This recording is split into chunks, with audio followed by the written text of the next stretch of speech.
नमस्कार दोस्तों, मैं हूं राज और आप देख रहे हैं हाईवे 33। तो चले दोस्तों, आज की कहानी के सफ़र पर। दोस्तों, आज की कहानी इंदर की है। इंदर एक ट्रक ड्राइवर हैं और रहने वाले हैं झारखंड के। लेकिन ये घटना उनके साथ जब घटी थी तब इनकी उम्र 24-25 साल की थी। नया नया ड्राइवर बने थे और खुद एक पुराना ट्रक खरीदे थे और तब वो घटना का शुरुआत इनके साथ में हुई थी। तो हुआ क्या था इंदर के साथ में, आइए जानने की कोशिश करते हैं इनकी कहानी में उन्हीं की शब्दों द्वारा। दोस्तों, मेरा नाम इंदर है, मैं झारखंड निवासी और मैं ट्रक ड्राइवरी का अब काम करता हूँ। आज भी मेरे पास में खुद का अपना ट्रक है और आज मैं अच्छा खासा पैसा अर्जित भी किया हुआ है। लेकिन वो एक पल था, वो एक समय था जब मैं पैसे के लिए मुहाल था। मेरा परिवार मेरा साथ छोड़ चुका था मेरी जिद के आगे। मेरी बस यही जिद थी कि मैं ट्रक ड्राइवर का काम सीख गया था। मैं अपने पिता से, अपने भाइयों से चाहता था कि मेरे लिए एक ट्रक निकलवा दें। वो चाहते तो बहुत कुछ कर सकते थे, लेकिन किसी ने मेरा साथ नहीं दिया। कहने लगा कि नहीं नहीं, अरे ड्राइवर बने हो तो ड्राइवरी करो ना, नया ट्रक खरीदने की तुम्हें क्या जरूरत है। लेकिन मैं भी जिद पर अड़ा हुआ था। अब मैं सोचा कि बिल्कुल ट्रक तो निकालूंगा, चाहे पुराना ही मुझे क्यों न मिले।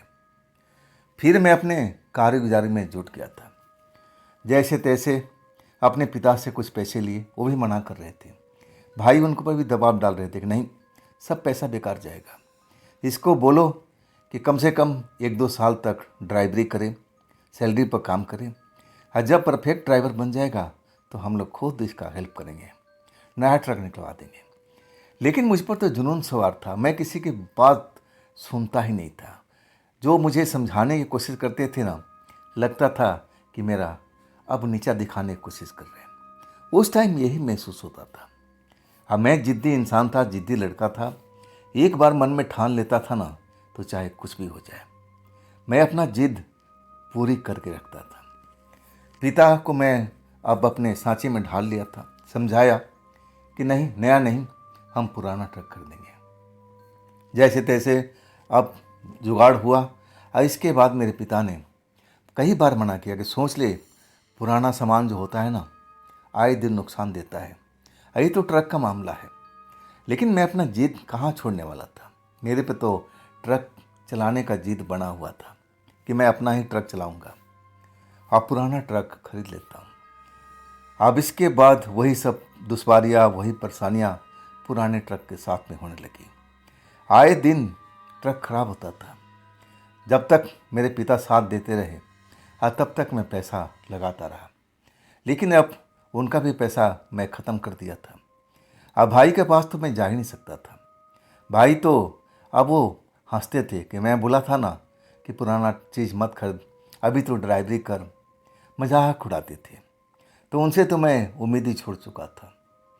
खैर, जैसे जैसे अपने ट्रक को रिपेयर करा रहा था, पिता के पास अब देने के लिए मेरे पास उनके कुछ बचा ही नहीं था। मैं तो उनको देता ही नहीं था और वही मुझे देते थे। लेकिन मैं जिद्दी इंसान था ना, तो अपना जिद पूरा करता था। अब जैसे जैसे ट्रक को रिपेयर करा करके अब फिर अपना ट्रक चलाने लगा। ज़्यादा दूर नहीं जाता था, मैं आसपास के इलाके में अपना ट्रक चलाता था। रोज़ शाम के टाइम, रात के टाइम अपना घर पहुंच जाता था। और ऐसे ही हुआ एक रात को, जब मैं अपना ट्रक अपने गांव की तरफ लेके आ रहा था। एक जगह थी जहां पर लोग बताते हैं, हमारे गांव के लोग भी और आसपास के गांव के लोग भी, कि उस जगह पर रात को भूत दिखाई देते हैं। लेकिन मैंने आज तक कभी भूत प्रेत देखा नहीं। हम तो ट्रक ड्राइवर हैं, अधिकांश ट्रक ड्राइवर रात को ही सफ़र करते हैं।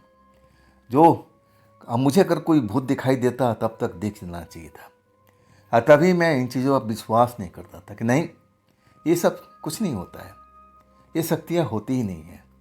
होती भी होगी तो हमें तो नहीं दिखाई देती, ज़रूर कोई ख़ास लोगों को दिखाई देती होगी।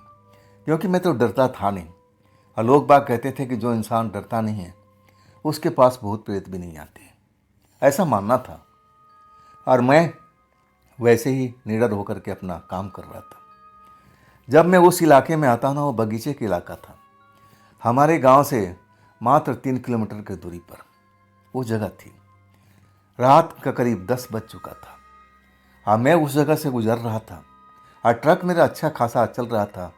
अभी अभी 15-20 दिन पहले मैंने रिपेयरिंग करवाया था। ट्रक मेरा बिल्कुल चौकस था। लेकिन जैसे ही उस जगह पर पहुंचता है ट्रक का इंजन बंद हो जाता है। इसके बाद मैं लाख कोशिश करता हूँ, ट्रक का इंजन स्टार्ट नहीं होता है। अब मेरा मन जो था ना, रोने रोने का हो गया कि अब मैं क्या करूँ, अब मैं क्या करूँ। अब तो मेरे पास में इतना पैसा भी नहीं था, क्योंकि पिछली बार जिससे मैं काम करवाया था इंजन का, वो कह रहा था कि देखो इस बार तो मैं काम चला रहा हूँ, लेकिन पूरा इंजन का काम होगा और इसमें लाखों रुपए का खर्च है। और तब मैं कहा कि भैया अभी तो काम चलाओ, कुछ पैसा मैं कमा लूँ, कुछ जमा कर लूँ, जब पूरा पैसा आ जाएगा तो मैं आपसे काम कराऊंगा। आखिर उसकी बात सत्य निकली और 20-25 दिन के बाद ही ये हादसा मेरे साथ में हो गया। अब तो मुझे कोई सहारा भी नहीं दिख रहा था। अब मैं समझ गया, जिस पोजीशन में मेरा इंजन खराब हुआ था, मैं समझ गया कि अब इंजन ये कभी स्टार्ट नहीं होगा जब तक मैं पूरा काम नहीं कराऊंगा। अब रोने के अलावा मेरे पास में बचा क्या था। जिद्दी इंसान था, अपनी जिद पर अड़ा हुआ था। मैं किससे बोलूं? रात का 10 बज चुका था। रोड बिल्कुल सुनसान हो गई थी। मैं कई बार कोशिश कर लिया ट्रक को स्टार्ट करने को, कि चलो कम से कम घर तक ट्रक पहुंच जाएगी। लेकिन ट्रक तो इंजन ही जब स्टार्ट नहीं हुआ, तब उसे क्या उम्मीद रख सकते हैं। अब वही मैं परेशान था कि अब मैं करूं क्या। ट्रक के छोड़ के जा भी नहीं सकता। घर वहाँ से 3 किलोमीटर की दूरी पर। अब मेरा ट्रक पर मैं अकेले काम करता था, तो बात ज़रा गड़बड़ सी हो गई थी। अब मुझे या तो मैं अपना ट्रक देखूं या फिर ट्रक छोड़ करके मदद के लिए, लेकिन मदद कौन करेगा गांव में। अब मेरे परिवार ही तो था मेरी मदद करने के लिए। मैं अपने भाइयों से बिगाड़ कर लिया था और जो मेरे पापा के पास पैसे बचे थे सब कुछ खर्च कर चुका था। तो आखिर अब मदद कौन करेगा। सही में मैं एक पत्थर पर, रोड के किनारे पत्थर पर बैठ करके अपने किस्मत को कोस रहा था कि मैं इसी लायक हूँ। सब कुछ मेरे साथ में ऐसा ही हो रहा है। मैं किसी का कहना नहीं मानता हूँ, मैं जिद्दी हूँ ना। मैं अपने किस्मत को कोस रहा था, रो रहा था। समझ में नहीं आ रहा था कि अब मेरा ट्रक चलेगा या नहीं चलेगा।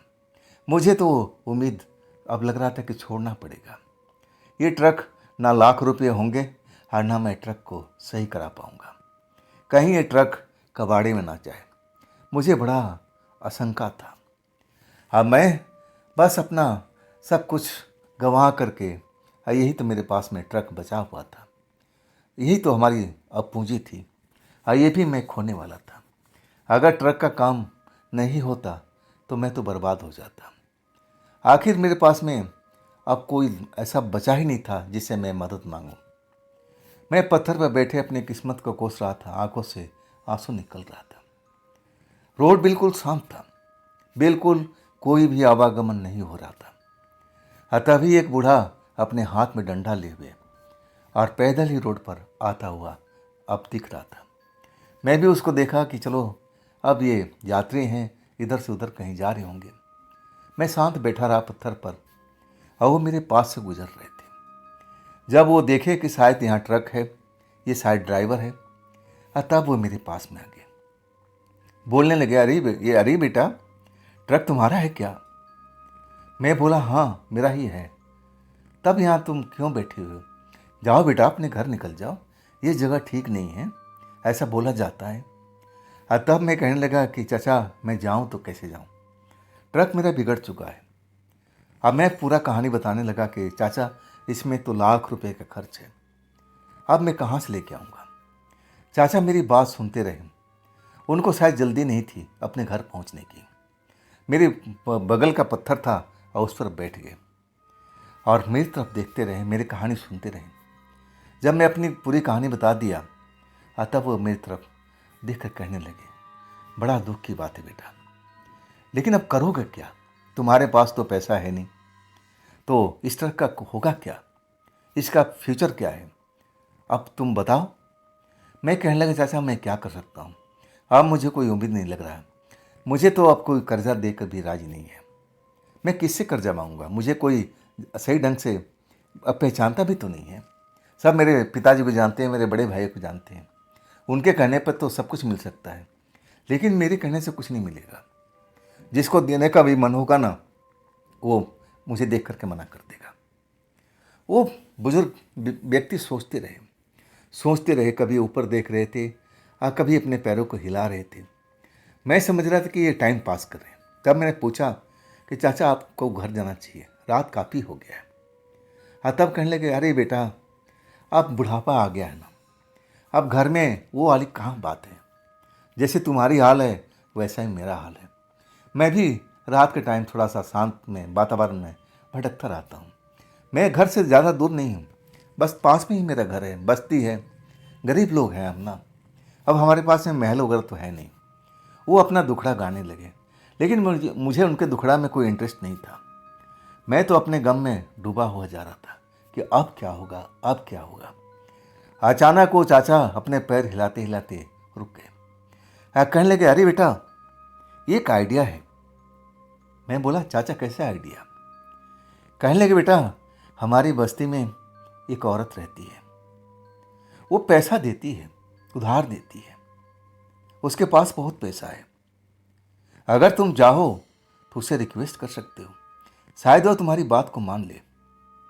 मैं कहने लगा, चाचा, जब मेरे घर वाले अब मेरे बगल वाले पैसे नहीं दे रहे हैं तो ये अनजान औरत मुझ पर कैसे विश्वास करेगी, कैसे मुझे उधार देगी, वो भी लाखों रुपए।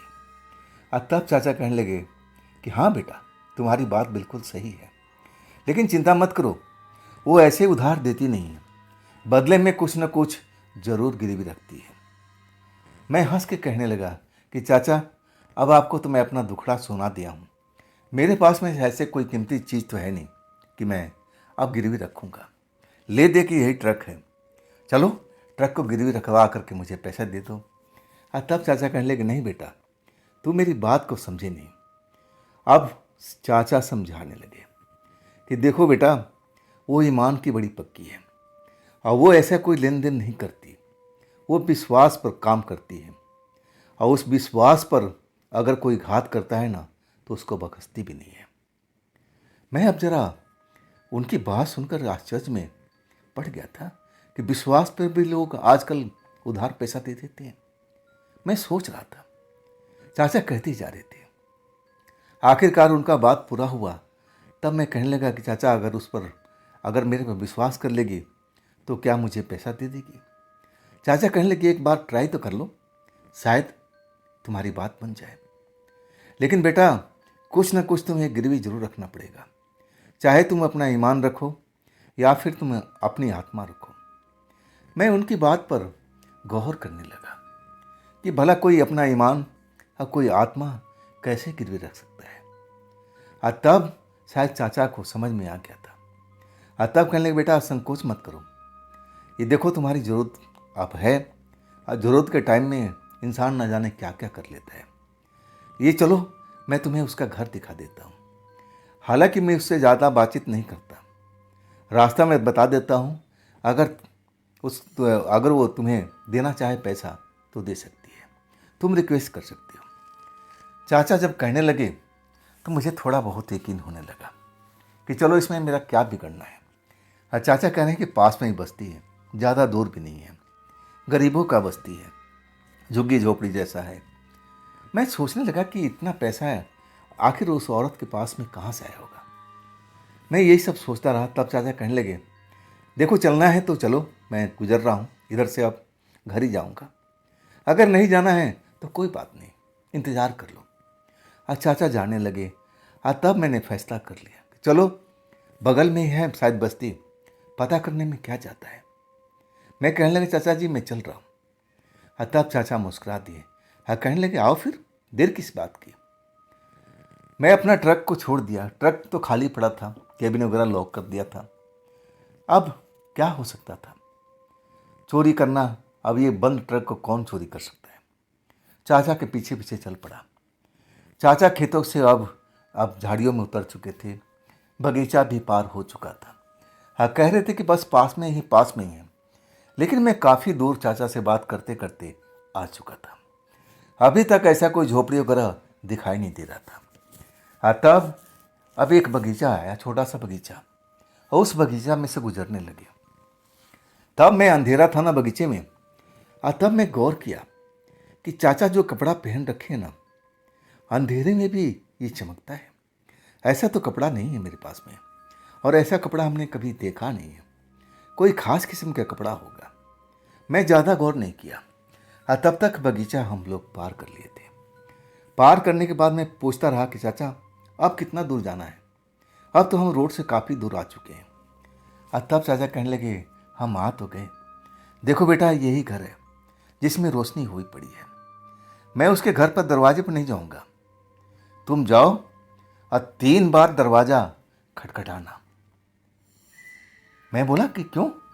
3 बार से चौथी बार तो दरवाज़ा नहीं खुलेगा। 3 बार ही दरवाज़ा खटखटाना है और इंतज़ार करना है। चाचा मुझे सब कुछ समझा करके कहने लगे, तुम जाओ, मैं अपने घर जा रहा हूँ। मैं पूछने लगा, चाचा आपका घर कहाँ है? तब वो दूर हाथ दिखाने लगे कि बेटा उस अंधेरी साइड में मेरा घर है। और वो चलता बने। सही में मैं एक बिल्कुल निर्जन जगह पर घर बना हुआ था, और उसमें रोशनी अंदर में दिखाई दे रही थी। मैं सोचने लगा कि भाई आसपास में और कोई घर नहीं है।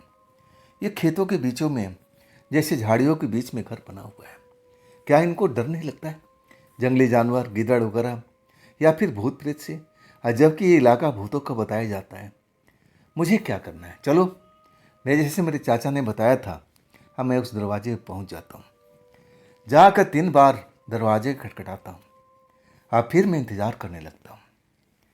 कुछ देर के बाद, इंतज़ार करने के बाद, दरवाज़ा खुलता है, और उसमें से एक सुंदर सी औरत ही बोल सकता हूँ, लेकिन उतनी कम उम्र थी। औरत तो कम, लड़की ज़्यादा दिख रही थी। लेकिन ऐसा कपड़ा पहन रखा था, चमकीला कपड़ा। मैं देखता रह गया कि हाँ, ये पैसे वाले लोग हैं। देखो देखो कितना कपड़ा चमक रहा है, कितना महंगा कपड़ा है। तब वो मुझे देखती है, क्या काम है, यहाँ कैसे आए? तुमने 3 बार दरवाज़ा कैसे खटखटाया? क्या तुम कभी यहाँ पर आए हो? मैं उस लड़की की बात सुनकर के आश्चर्य में डूब गया। अरे, ये क्या मतलब है? जैसा मुझे चाचा ने बताया था, मैं वैसा किया था। ये लड़की सवाल पर सवाल करती जा रही है। तब मैं उसको बोलता हूँ, मैडम मुझे उस मैडम से मिलना है जो पैसा देती है, अब कर्जे पे देती है। मैं कर्ज लेने के लिए आया हूँ। तब वो लड़की मुझे घूरती रही और कहने लगी, तुम्हारे पास में ऐसा कुछ है देने के लिए, गिरवी रखने के लिए? तब मैं बोला कि हाँ, मेरे पास में अपना ईमान है, मैं अपना ईमान गिरवी रख सकता हूँ। लड़की मुझे नीचे से ऊपर तक देखती रही। कई बार उसने जैसे एक्सरे किया हो। तब बोली कि ठीक है, आओ मेरे पीछे पीछे। मैं उस घर में पहुंच जाता हूँ, और रात के टाइम, आधी रात होने वाली है, और उस घर में हर तरफ रोशनी रोशनी दिखाई दे रही थी। लंबा सा गलियारा था, दरवाज़ा बंद हो चुका था मेन गेट का।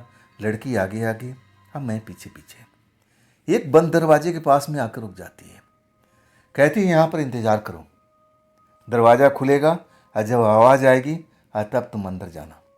इससे पहले दरवाजे पर कोई दस्तक मत करना, इंतज़ार करो खड़ा होकर के। और वो लड़की आगे बढ़ जाती है, 1-2 बार मुड़ मुड़ के देखती है और फिर चल जाती है। देखने में वो भी लड़की बड़ा ही खूबसूरत, चमकीला कपड़ा पहन रखी थी, नौजवान थी, 20 से 25 साल का उम्र था। अगर मैं अच्छी मूड में होता ना, तो उस लड़की से मैं ज़रूर दोस्ती करना चाहता था। ऐसी सुंदर थी। लेकिन मेरे हालात तो बहुत ख़राब थे। मैं तो अब इस जुगाड़ में आया था कि कहीं से पैसा बंद हो जाए, ताकि मैं अपना इंजन का काम करवा सकूं। मैं करीब 10 मिनट तक उस दरवाजे पे खड़ा रहा, और फिर दरवाज़ा बिना आवाज़ का खुल जाता है। अंदर से एक आवाज़ आती है, अंदर आ जाओ। बड़ा ही मीठी आवाज़ थी, जैसे शहद में डुबो करके बोला जा रहा है। औरत की आवाज़ थी। तब मैं उस कमरे में दाखिल हो जाता हूँ। देखता हूँ बड़े अच्छे अच्छे पर्दे लगे हुए हैं, मोटे मोटे पर्दे, और बढ़िया बढ़िया सब वहाँ पर बिस्तर और सब कुछ सोफ़ा वगैरह जैसे कुर्सी होती है, महंगी सब आइटमें उस घर में रखा हुआ है। और तब मुझे एक आवाज़ सुनाई पड़ती है कि बैठ जाओ, मैं थोड़ी देर में तुम्हारे पास में आ रही हूँ। जब मैं कुर्सी और कुशन को देखता हूँ तो लगता है कि मैं बैठूंगा तो ये मैली हो जाएगी। मैं ड्राइवर आदमी हूँ और मैं तो पत्थर पर कहीं पर भी मिट्टी में बैठ जाता हूँ। मुझे लगा कि नहीं, ये बड़ा कीमती चीज़ है, मैं इस पर बैठूंगा ना तो ये खराब हो जाएगा। और तब एक आवाज़ आती है कि बैठ जाओ, डरने की ज़रूरत नहीं है, बैठो, मैं आ रही हूँ तुम्हारे पास में। आवाज़ वही मीठी वाली थी। और तब मैं डरते डरते अब उस जगह पर बैठता हूँ जो सबसे कीमती लग रही है। और फिर मैं इंतज़ार करने लगता हूँ। कुछ ही देर में चलने की आवाज़ आती है, पाजेब की आवाज़ छन छन बजती है। और जब पर्दा हटता है तब मेरे सामने में एक खूबसूरत महिला खड़ी दिखाई देती है।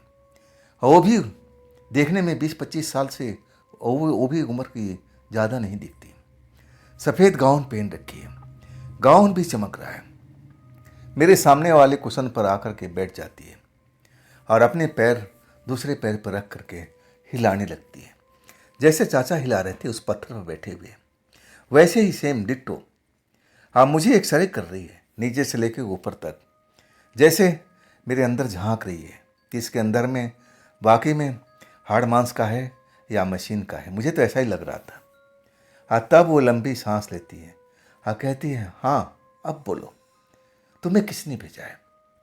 हाँ, तब मैं उस चाचा का हवाला देता हूँ कि चाचा ने मुझे आपके पास भेजा है, मुझे पैसे की ज़रूरत है, मेरा ट्रक खराब हुआ पड़ा है, रोड पर खड़ा है, लाख रुपए का खर्च है उसमें, तो बताइए क्या मुझे कर्ज मिल जाएगा। वो पैर हिलाती रही, सोचती रही। हाँ, कहने लगी कि तुम्हें कितने दिन के लिए कर्ज चाहिए। हाँ, तब मैं उंगली में हिसाब लगा करके कहता हूँ कि कम से कम 6 महीने के लिए। तब वो मेरी तरफ देखती है कि 6 महीने में कर्ज लौटा दोगे। मैं बोला कि बिल्कुल कोशिश करूँगा, अगर एक बार में नहीं लौटा पाया तो 2 बार में करके ज़रूर लौटा दूँगा, इतना तो मैं वादा करता हूँ।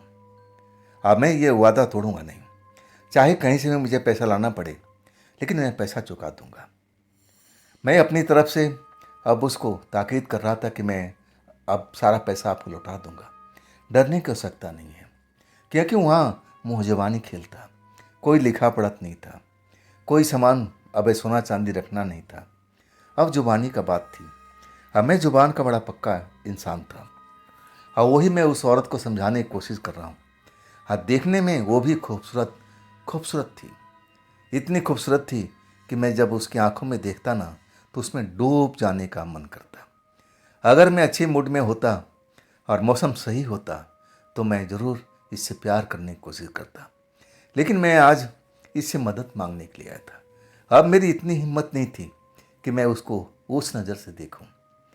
आखिरकार कुछ देर के बाद वो चुप्पी तोड़ती है, कहती है, मैंने तुम्हें कर्ज देती हूँ, लेकिन तुम्हें अपना कुछ गिरवी रखना पड़ेगा। हाँ, तब मैं कहता हूँ कि देखिए, अब मेरे पास मेरे ईमान के अलावा तो कुछ है नहीं, मेरा जुबान है, जुबान मेरी कीमती है, ये यही मैं गिरवी रख सकता हूँ। हाँ, मैं अपने जुबान से आज तक फिरा नहीं हूँ। हाँ, तब वो हंसने लगी, कहने लगी, मैं मानती हूँ, लेकिन मैं तुम्हारी जुबान पर विश्वास नहीं कर सकती और मुझे तो और कीमती चीज़ चाहिए। क्या है तुम्हारे पास में इसके अलावा।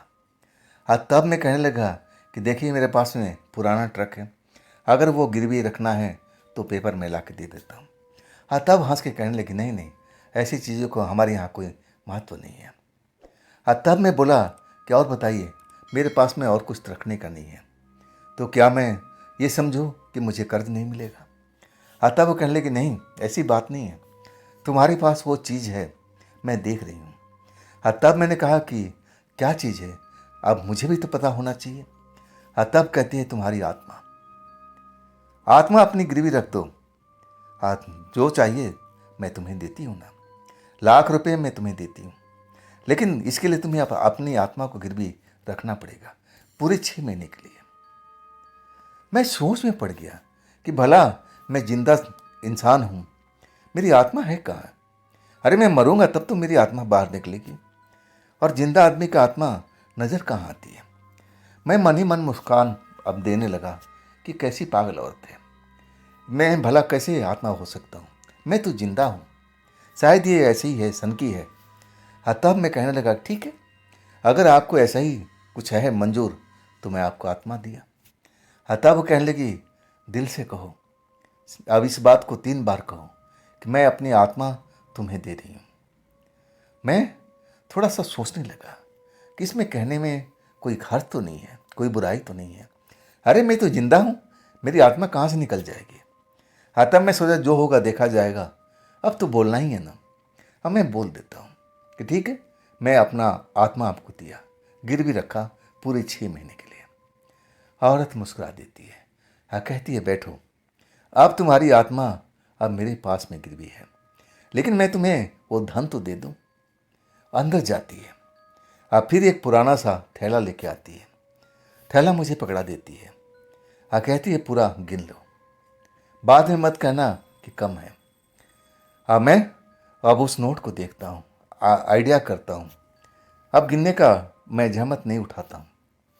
अब मैं कहता हूँ कि जब आपने अब दिलो दिमाग से दिया है तो पूरा ही होगा, कम तो नहीं होगा, इतना तो विश्वास कर ही सकता हूँ।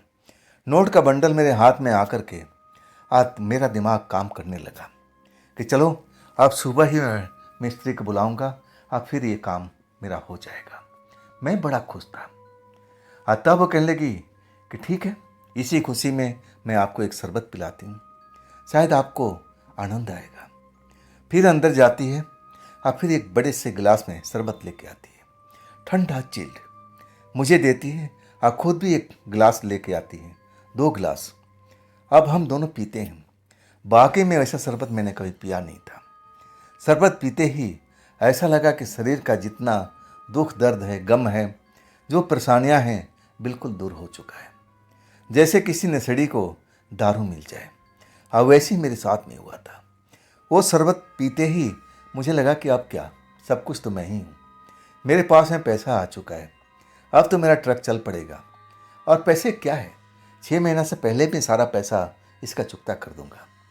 जैसे मैं जुबान का पक्का था, मैं मन ही मन सोच लिया था। तब वो मुस्कुरा के कहने लगी कि ठीक है, मैंने आपको पैसा दिया और आपका आत्मा अब मेरे पास में है। आत्मा जब ले जाना, जब पूरा पैसा चुका देना। अब आप जा सकते हो। जैसे मैं उठ के खड़ा होता हूँ, वो अंगड़ाई लेती है। अब अंगड़ाई जब लेती है ना, तब मैं उसके शरीर को देखने लगता हूँ। भगवान ने उसको बड़ा फुर्सत से बनाया था, और वो शरबत का असर था या ना जाने क्या था, मैं उसको देखते ही रह जाता हूँ। तब वह मुस्कुराती है, क्या इससे पहले कोई खूबसूरत लड़की नहीं देखी क्या? मैं कुछ जवाब नहीं दे पाता हूँ। ऐसे में एक टक लगाए उसको घूरता रहता हूँ। तब कहती है कि इरादा क्या है तुम्हारा? तब मैं उसकी चाहत को समझ जाता हूँ कि ये तो मुझे चाह रही है, तो मुझे क्या एतराज होना चाहिए। आखिरकार मैं उसके साथ अब उसके जाल में फंस जाता हूँ। अंदर वाले कमरे में चला जाता हूँ। जैसा वो चाहती है, अब मैं उसके साथ पूरी रात अब उसी जगह पर रहता हूँ। सुबह तड़के मुझे जगाती है। कहती है जाओ अपना काम करो, लेकिन याद रखना 6 महीना है तुम्हारे पास में। अगर 6 महीना के अंदर में तुमने पैसा नहीं लौटाया, तब तुम्हारी आत्मा मेरे पास से कभी आज़ाद नहीं हो पाएगी। मैं कहने लगा कि नहीं नहीं, ऐसा मैं नौबत होने नहीं दूंगा। मैं जितना जल्दी हो सकता है मैं कमाने की कोशिश करूंगा, और फिर मैं आपका पैसा लौटा दूंगा। मुझे बाहर निकलती है दरवाज़ा खोल करके। अब मैं उस लड़की को देख नहीं पाता जो दरवाज़ा खोली थी। मुझे लगा कि इस घर में औरतें हैं, लड़कियां ही हैं, और पुरुष तो मुझे दिखाई नहीं दिया। अब मैं 3 बजे के आसपास उस घर से निकलता हूँ। अभी भी अंधेरा हुआ पड़ा है। वो डगर मुझे साफ दिखाई देती है जिस डगर से मैं अब आया था, और वैसे ही डगर से मैं वापस अपने ट्रक के पास पहुँच जाता हूँ। जब वहाँ पहुँचता हूँ ना, तब वो भरम जाल मेरा टूटता है। जैसे नशा मेरे पर सवार था। मुझे लग रहा था कि मैं ही अब इस जगह का राजा हूँ। ऐसा मेरे में ऐसा कुछ हो गया था, शरबत पीने की वजह से शायद। अब धीरे धीरे वो उसका नशा उतर रहा था। तब मैं सोचने पर विवश हो गया, अरे ये सब कैसे हो गया? ये तो बड़ा आश्चर्य वाली बात है। आत्मा भला किसी को गिरवी कैसे रखा जा सकता है? वो औरत इतनी सुंदर थी, मुझे कैसे अब वो कमरे के अंदर ले गई। ये सब चल क्या रहा था मेरे साथ में।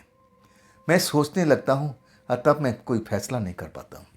और तब मैं कहता हूँ जो होगा देखा जाएगा, 6 महीने के अंदर में मैं पूरा पैसा दे दूंगा। अब इसके बाद सुबह हो जाती है। अब फिर मैं लिफ्ट लेकर के अब शहर पहुँचता हूँ। उस मिस्त्री को लेकर के आता हूँ। ट्रक का टोचन करा करके गैराज में पहुँचता है। इसमें 3 दिन लग जाता है। 3 दिन के बाद मेरा ट्रक सही हो जाता है, बिल्कुल नए की तरह।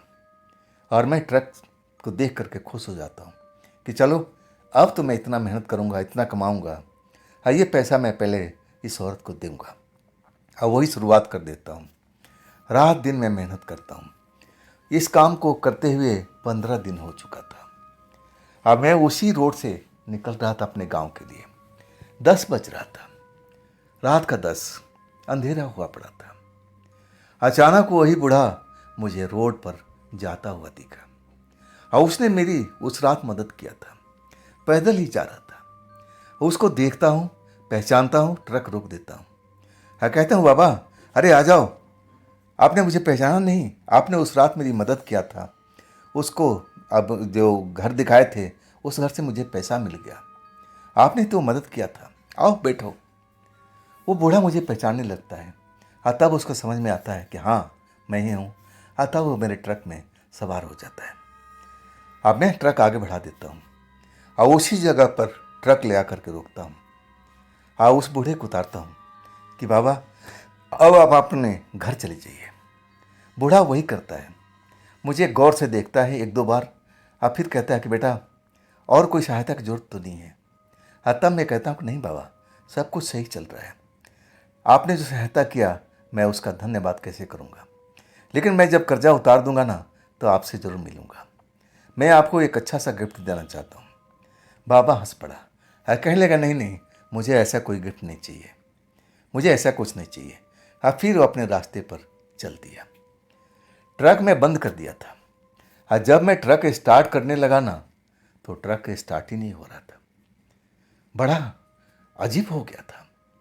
वही समस्या जो पहले वाली थी अब मेरे साथ में हो गया था। बाबा भी अब जा चुके थे। अब मैं उनका आवाज़ लगाता रह गया कि बाबा रुको, बाबा रुको, लेकिन बाबा रुक नहीं पाए। मेरे आंखों के सामने गायब हो चुके थे। अब मैं परेशानी में फंस चुका था।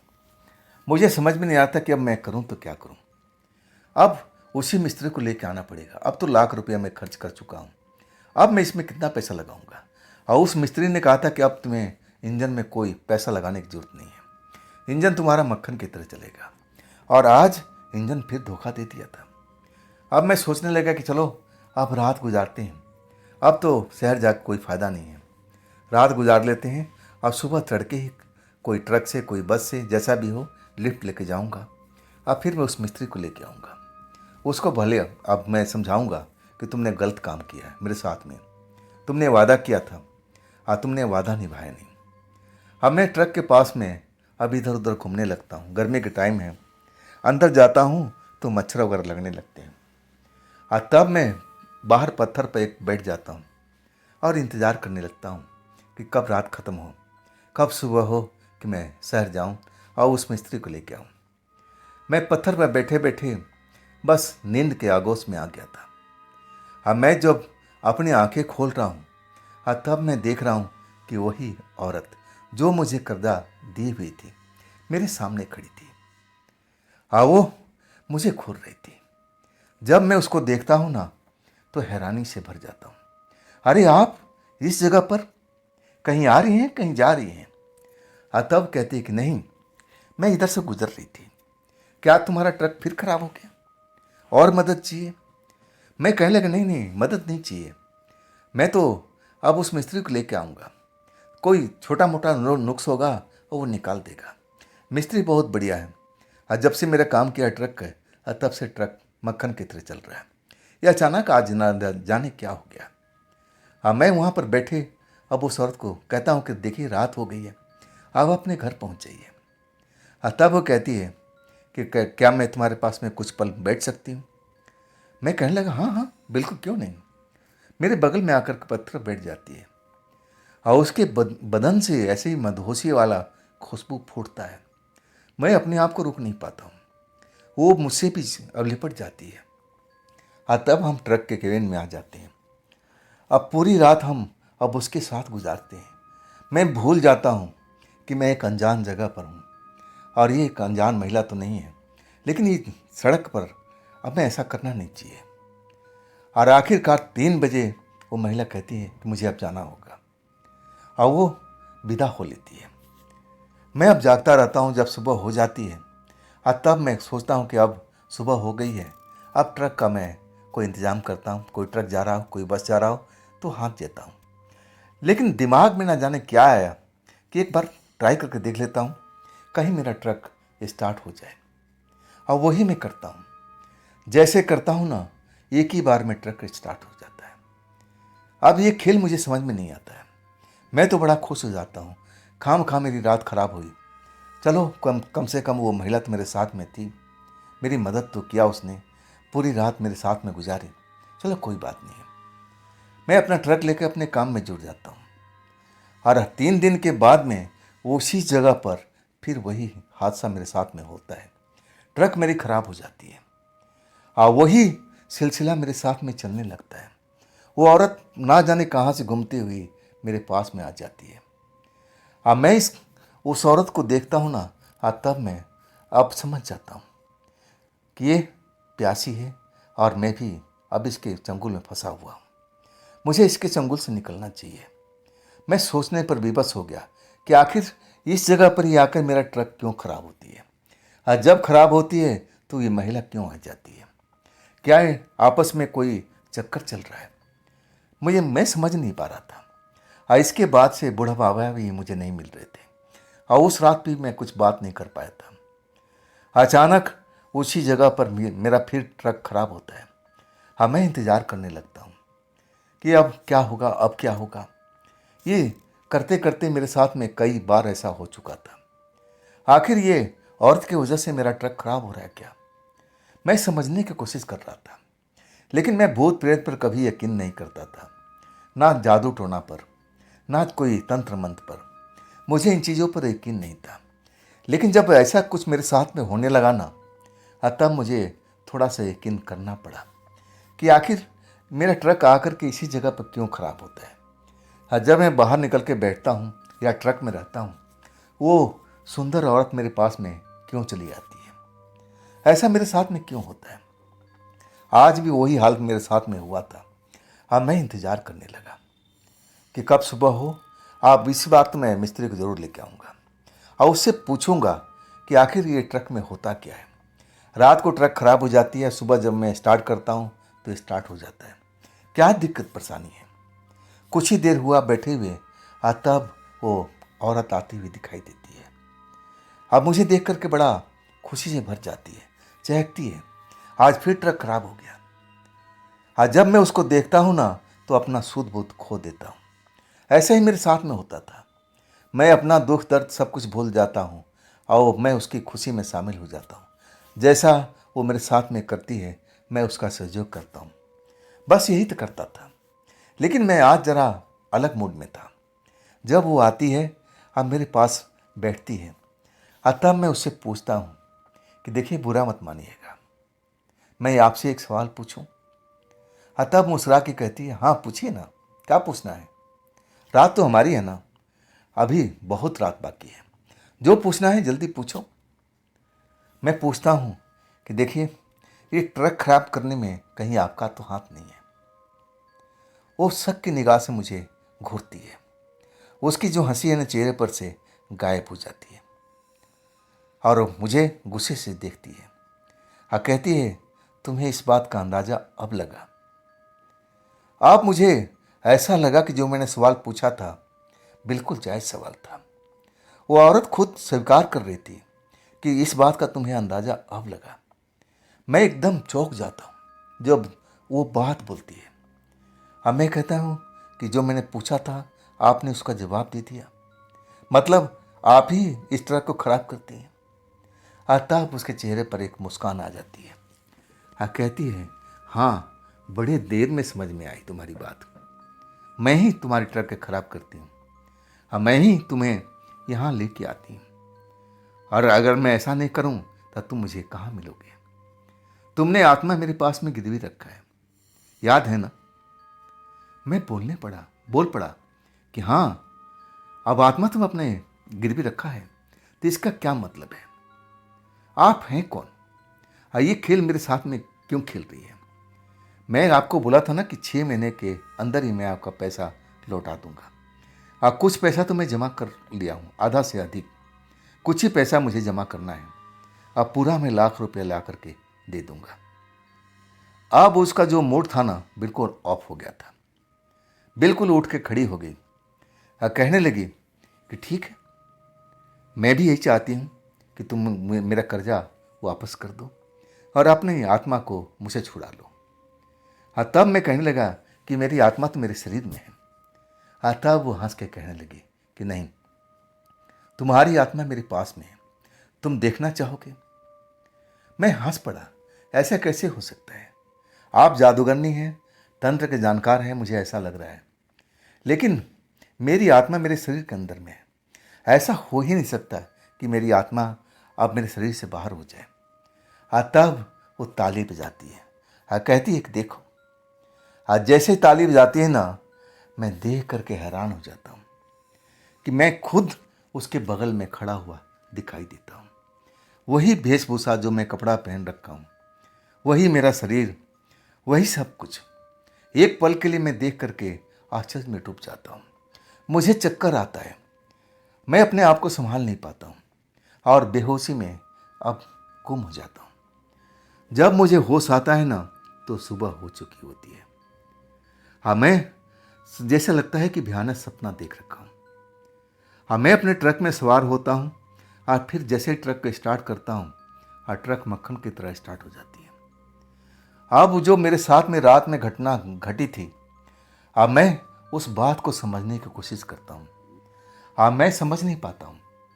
तब मैं ज्ञानी लोगों के पास में पहुँचता हूँ, तंत्र मंत्र के जानकार के। मैं उन पर कोई विश्वास नहीं करता था। पूरी अपनी किस्सा बताता हूँ कि देखिए, मेरे साथ में ऐसा ऐसा कहानी बनी है। अब मैं जो सब कुछ बताता हूँ तो ज्ञानी बाबा बताते हैं कि हाँ, तुम्हारे साथ में ऐसा ही हुआ है। तुम्हारे अंदर तुम जिंदा तो हो, लेकिन तुम्हारी आत्मा उसके कैद में है। और वो सही कह रही है, जो तुमने देखा ना, बिल्कुल सही देखे वो आत्मा तुम्हारा तो जरूर है, लेकिन उसके कैद में है। जब तक उसका पैसा तुम चुकता नहीं कर दोगे, तब तक तुम्हारी आत्मा उसके कैद में रहेगी। और वो जो जैसा चाहेगी वैसा तुम्हारे साथ में खेल खेल सकती है। अगर अपनी भलाई चाहते हो तो जितना जल्दी हो सके उस जगह पर जाओ और उसका पैसा वापस कर दो। मैं उस ज्ञानी बाबा यानी तांत्रिक बाबा से पूछता हूँ कि बाबा, आखिर में वो औरत है कौन? इंसान है, कोई आत्मा है, कोई भूत प्रेत है या चुड़ैल है? अतः बाबा थोड़ा सीरियस हो जाते हैं। कहते हैं, बेटा, अब ऐसा ही कुछ है, लेकिन जो भी है बहुत ही शक्तिशाली है। तुम उसके चंगुल में कैसे फंस गए? वो तो ऐसे ही शिकार बनाती रहती है। तुम जैसे नौजवान लड़के को, उसको नौजवान लड़की ही पसंद है और ट्रक खराब करने में उसका ही सबसे बड़ा हाथ है। शायद वो तुम पर काफी दिनों से नजर रखी हुई थी, इंतजार कर रही थी कि कब उसको मौका मिले और वो तुम पर वार करे। अब देखो, अब उसने तुम्हें शिकार बना लिया है। जितना जल्दी हो सके तुम उसका पैसा लौटा दो, अपनी आत्मा उससे मांग लो और तब मेरे पास में आना। मैं तुम्हारे लिए ऐसा चीज़ बना के दूंगा कि आखिर वो तुम्हारे पास बिल्कुल अगर आना भी चाहे ना तो नहीं आ सकती है। तब मैं डर से कांप गया था कि मैं बाबा, वो जो चाचा थे, जो बुजुर्ग थे, मैं उनके बारे में बताने लगा कि वो कौन थे। तब वो कहने लगे, बाबा, कि सब एक ही चट्टी बिट्टी हैं।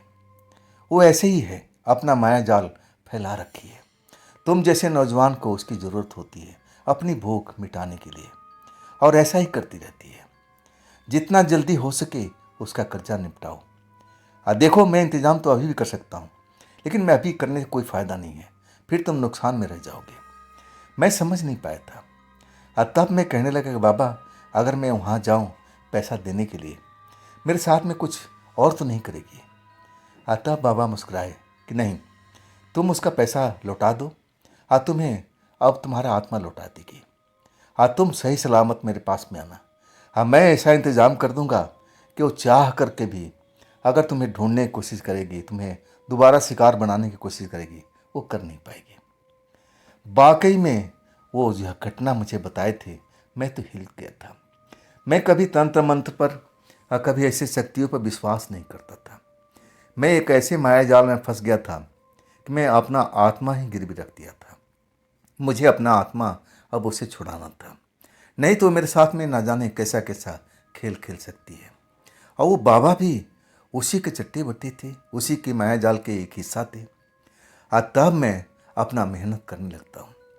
10 दिन में पूरा पैसा इकट्ठा करता हूँ। कुछ पैसा उधार लेना पड़ता है और पूरा इकट्ठा करके मैं उसी जगह पर जाता हूँ रात के वक्त में, और मैं ट्रक अपना खड़ा करता हूँ। क्योंकि बाबा बताए थे कि देखो वो औरत है ना, रात को ही सारा काम करती है और दिन भर वो सोती रहती है। अगर तुम दिन में कभी आओगे तो ना तो तुम्हें वो दरवाज़ा खोलेगी और ना तुम्हें मुलाकात होगी। अब मुझे भी लगा कि अब सब कुछ रात में ही होता है, तो रात का ही चलना है। मैं रात को अब उसके पास दरवाज़ा पहुंचता हूं। 3 बार दरवाज़ा खटखटाता हूं, इंतज़ार करता हूं।